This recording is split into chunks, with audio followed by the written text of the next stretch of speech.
नमस्कार। आज के झारखंड मुख्य समाचार में आपका स्वागत। आज की पहली खबर के साथ देवघर जिला के अंतर्गत मधुपुर विधानसभा उपचुनाव के नतीजे कल जारी कर दिया गया है। झामो गठबंधन प्रत्याशी हफीजुल हसन के द्वारा बीजेपी के प्रत्याशी गंगा नारायण सिंह को कुल 5247 वोट से पराजित किया गया है। वहीं नोटा तीसरे स्थान पर रहा है। नोटा के पक्ष में कुल 5121 वोट पड़े। कुल 24 राउंड की गिनती के बाद झामो के प्रत्याशी हफीजुल हसन को कुल 1,10,783 वोट मिले, जबकि बीजेपी के प्रत्याशी गंगा नारायण सिंह को कुल 1,05,491 वोट ही पड़े। इस प्रकार से अंततः 5247 वोट से बीजेपी को हार मिली। इधर झारखंड पंचायत सचिव और निम्न वर्ग लिपिक प्रतियोगिता परीक्षा के लिए 11 गैर अनुसूचित जिलों के अभ्यर्थियों का रिजल्ट अब तक जारी नहीं हो सका है। रिजल्ट को लेकर झारखंड कर्मचारी चयन आयोग यानी JSSC की ओर से हाईकोर्ट के आदेश के आलोक में 2 माह पूर्व रीजन ऑर्डर जारी किया गया था। इससे अभ्यर्थियों का रिजल्ट जारी करने की बात कही गई थी, लेकिन 64 दिन बीत जाने के बाद भी अब तक आयोग के द्वारा रिजल्ट जारी नहीं किया गया है। इससे राज्य के अभ्यर्थी अपने भविष्य को लेकर लगातार चिंतित हैं।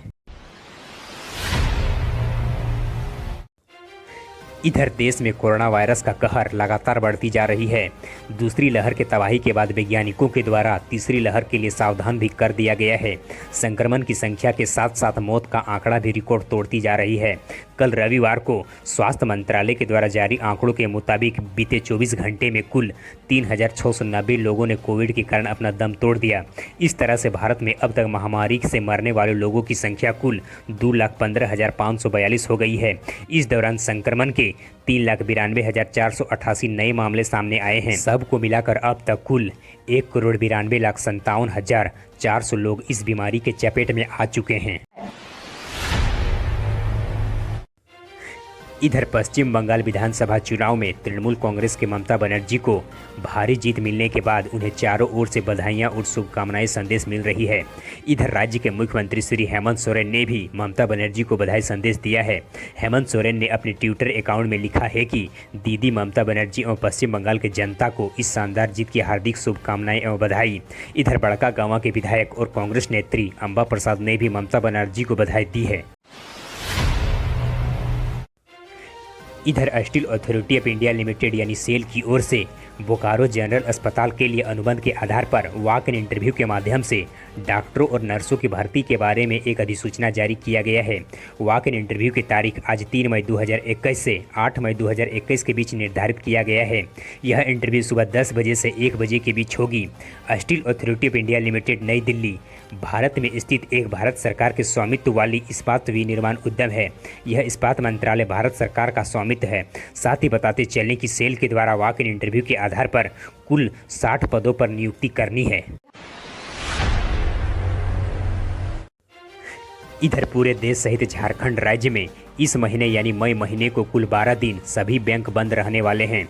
बताते चले कि कोविड-19 महामारी को देखते हुए SLBC की ओर से आयोजित बैठक में झारखंड में सभी बैंक शाखाओं को दोपहर 2 बजे तक ही खुला रखने का निर्णय लिया गया है।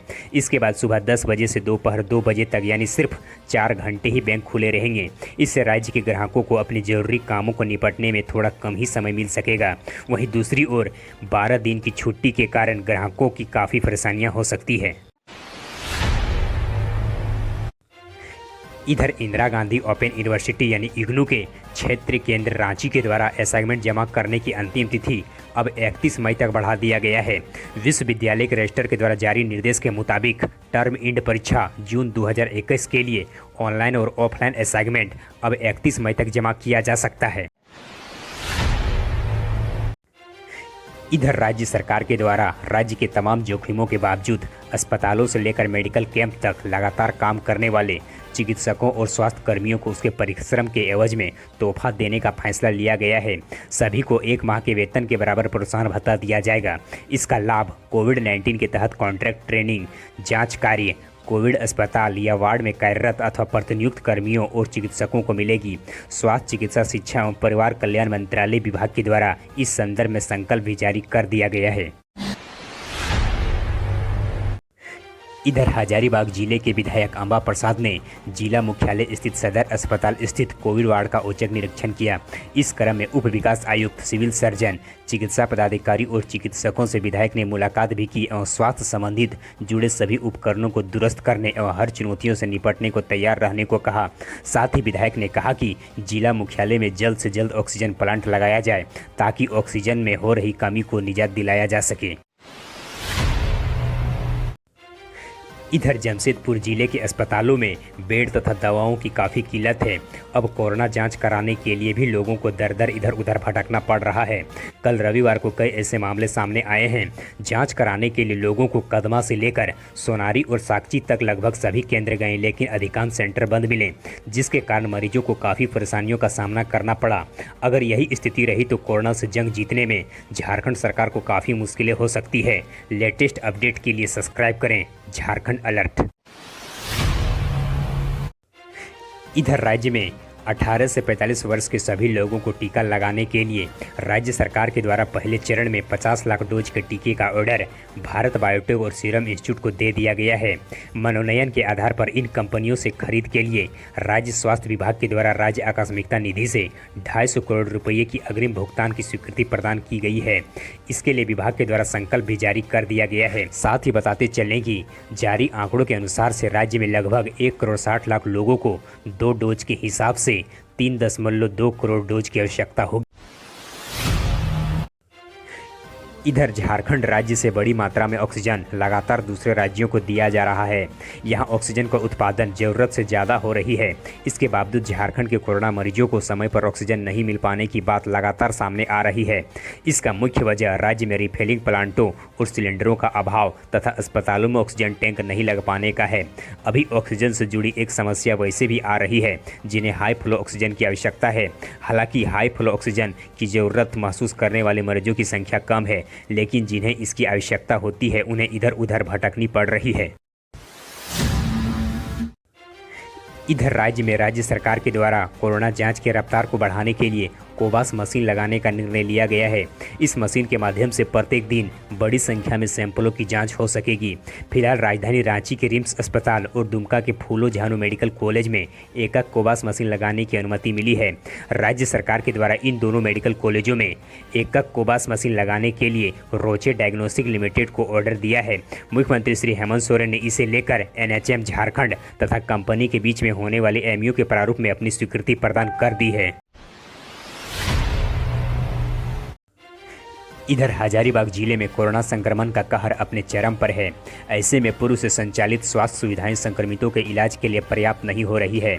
संक्रमितों के उपचार के लिए आवश्यक बेड व अन्य सुविधाएं बढ़ाने की लगातार मांग की जा रही है, जिसे लेकर जिला प्रशासन और स्वास्थ्य विभाग के द्वारा शेख भिखारी मेडिकल कॉलेज अस्पताल में कोविड बेड बढ़ाने तथा कम्युनिटी हेल्थ ऑफिसर की भी प्रतिनियुक्ति की जा रही है, ताकि अधिक से अधिक संक्रमितों का इलाज और अन्य सेवाएं मुहैया कराई जा सके। इधर चक्रधरपुर के विधायक श्री सुखराम उरांव के द्वारा बदगांव एवं कराईकेला स्वास्थ्य केंद्र में टूरनेट जांच व ग्रामीण स्वास्थ्य केंद्र में बेहतर मेडिकल सुविधा को लेकर मुख्यमंत्री श्री हेमंत सोरेन और राज्य के स्वास्थ्य मंत्री श्री बन्ना गुप्ता को पत्र लिखा है। पत्र में विधायक से कहा गया है कि चक्रधरपुर अनुमंडल अस्पताल में वर्तमान कोविड जाँच टूरनेट धीमी गति से काम कर रही है। चूँकि यहाँ 2 ही जाँच मशीन है, वहीं अनुमंडलीय अस्पताल में जाँच केंद्र होने के नाते यहाँ काफ़ी ज़्यादा भीड़ हो रही है, अतः इसे दुरुस्त किया जाए। आप अपने निर्देश या सलाह देने के लिए नीचे कमेंट बॉक्स में हमें कमेंट करें। हमारे हौसला अफजाई के लिए इस वीडियो को लाइक करें और अपने मित्रों के साथ अधिक से अधिक शेयर करें। हम फिर मिलते हैं कल के अपडेट्स के साथ, तब तक के लिए धन्यवाद।